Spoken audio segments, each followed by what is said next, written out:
Putra daerah Sumatera Selatan ternyata dapat menciptakan karya lagu religi yang tak kalah dengan band-band besar di ibu kota.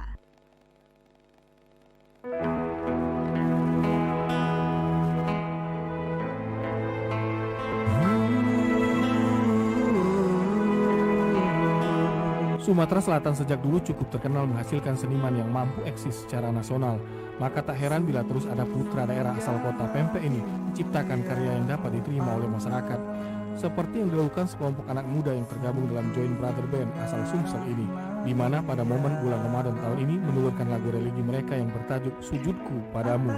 Menurut Nofriansah, salah seorang personil Join Brother Band sekaligus pencipta lagu tersebut, lagu itu mengisahkan kehidupan seorang hamba menuju lebih baik dan lebih mendekatkan diri kepada Sang Pencipta. Karya putra daerah asli Sumsel ini cukup enak didengar dan tak kalah dengan lagu ciptaan band-band kenamaan dari ibu kota. Ya, sebenarnya kita dari Palembang atau anak-anak Palembang itu sebenarnya banyak yang bisa berkarya sendiri. Tapi karena mungkin kurangnya dari publikasi atau dari media yang bisa mengangkat nama karya itu sendiri, itu mungkin.